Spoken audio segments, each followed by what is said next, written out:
In a world where nuclear war has begun, vampires fought back in super real 3D.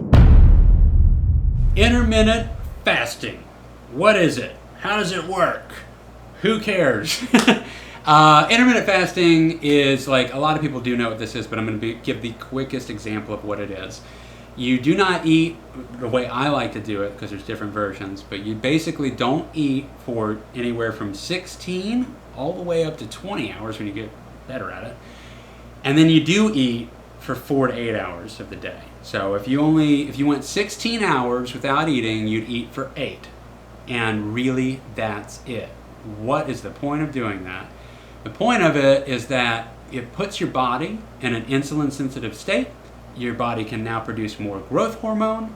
Growth hormone helps fat burning. It also helps lean muscle mass growth. It's a very beneficial hormone to have pumping a lot of. And I do work out before I eat. So I work out in a fasted state, and that sounded crazy to me. The whole thing sounded absolutely nuts to me, but I've really enjoyed it. Here we are. It's been 1 year. I've been doing it for a year. It's nuts. I had no intention of doing that.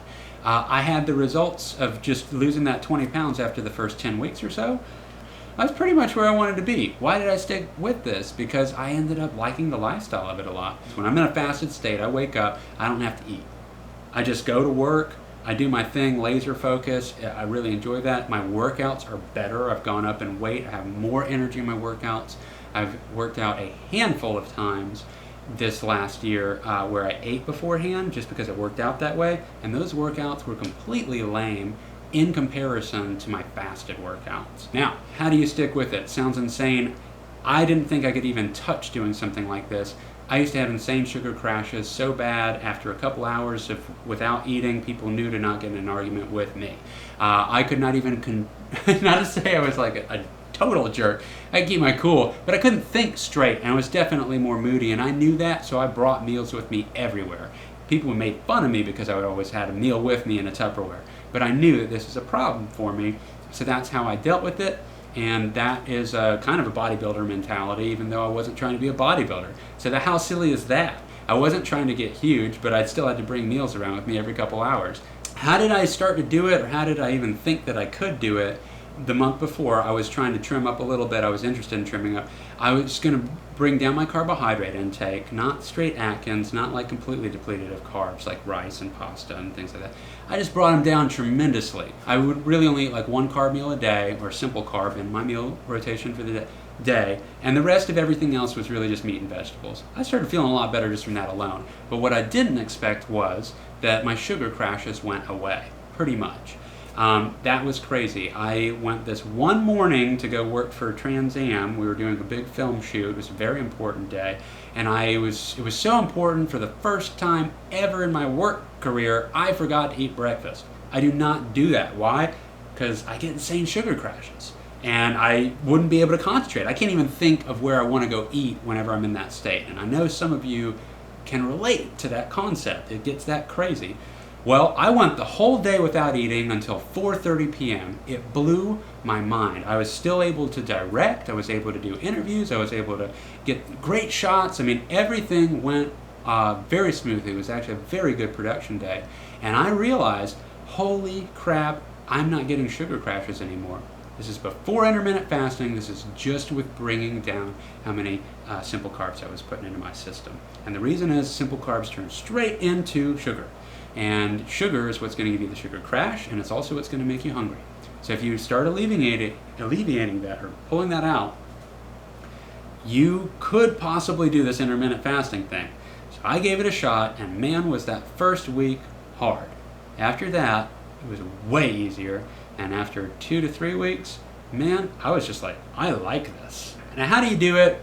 Quickest summary is, think about it. If you go to sleep, you've already hit, hopefully, if you're getting good sleep, which I really recommend, you're getting somewhere between 7 or 8 hours, if you're really lucky, 9. So that's already 7, 8 hours that you fasted. Then you simply, you can choose to make the schedule however you want, but basically I just continue to go onward until anywhere from 2 p.m. some days, all the way up to 7 p.m. some days. Some days I'll do like a 20-hour fast. I mean, it's insane the amount of discipline that you get out of doing this, and the relationship with food completely shifts.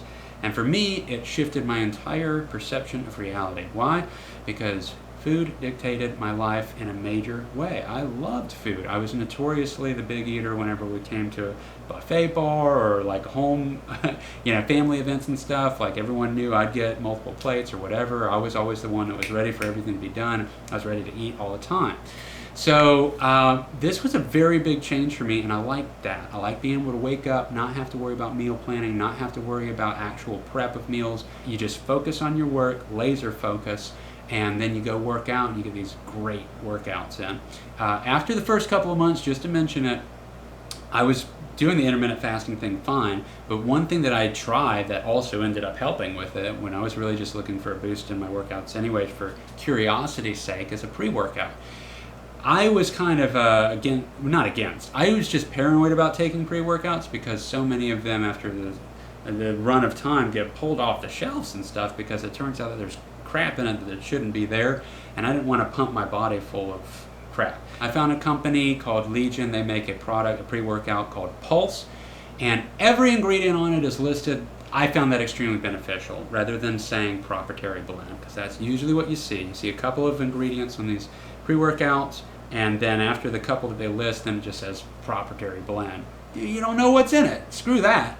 This one shows everything. It gives me a lot of pump for my workout, a lot of focus, but then it also actually helps suppress the appetite too. So a lot of energy, good pump, and also suppress the appetite longer. Cool.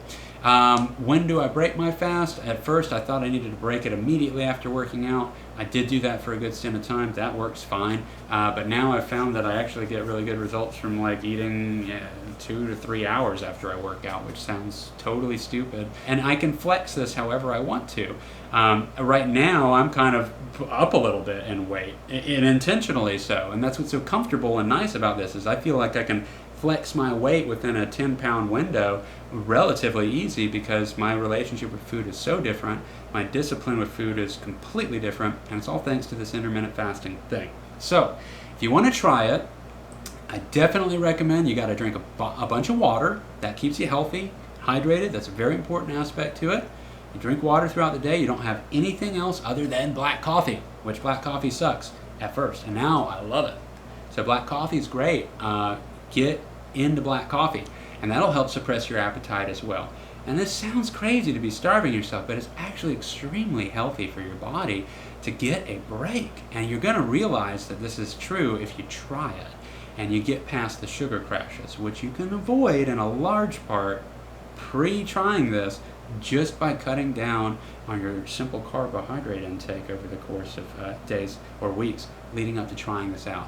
If you drink a bunch of sugary drinks and stuff like that, yeah, man, I mean, you got to kick those to the curb. That's straight sugar. You're going to get sugar crashes. It's going to make you more hungry immediately. Those are a huge dictator right now why you may be having any issue with your hunger control in itself. The more sugar you feed your gut biome, the more hungry it's going to be. There's actually, that gut biome is actually controlling you more than you realize. That could be a different video, but really it's telling your body that it needs to eat before it even really needs to eat. Okay, so there's trickery going on. When I did feel hunger before, I used to think, oh, like I'm losing all the results of anything that I'm working towards with my workouts and stuff, but actually that's not true. It's actually your body turning into a mode where you're really actually burning fat. And I know some people say, well, I don't eat anything. I only eat one meal a day. Well, you're not eating enough calories. And so your body is shut down and you don't have a metabolism going. That's your issue. You do have to eat. I did to bring my calorie intake down, and for the first time ever when I tried this, an easy way to have a 500 calorie deficit, or roughly that, is to just do this math. 10 times your body weight, that's how many calories you should be taking in. And that'll give you roughly a 500 calorie deficit, meaning that you're taking in 500 calories less than the energy that you're burning, that your body needs to function that day, all right? And then that gives you a deficit. And I did do that, and I if you're really trying to get fat loss right away, I do recommend doing that initially. So when I first started, I was 192. I was taking in 1,920 calories. As I lost weight, I modified it. So I eventually was taking in 1,750 calories as I hit, or 1,760 calories when I hit 176. I went down that far. Right now I'm at 185. And that's what I'm saying, is that I can choose to flex this however I want to. I have not been calorie counting since after the first 4 months. And now I basically just take in the calories that I want. I eat good food. I eat vegetables, meat, and very little carb. And I drink a lot of water and black coffee. I definitely recommend working out with it if you can. If you want to get tenfold results with your body and just have a better life experience, you should work out. You should do some exercise. It's unreal the difference when I used to go through pockets of working out versus sticking with working out steadily for the past 2 years, and I just feel better. I feel a lot better. Life's better if you're getting some exercise in. I wasn't eating really bad. I was just eating a lot, and I was eating all day, and it just started to stack up. So this is a way to control if you're overeating. It helps you eat less, but you still want to get in your calories. So I'm not the only one talking about it. I'm darn sure not the only one that's done it. It's much harder to find negative stuff about this than it is positive. Movie voice.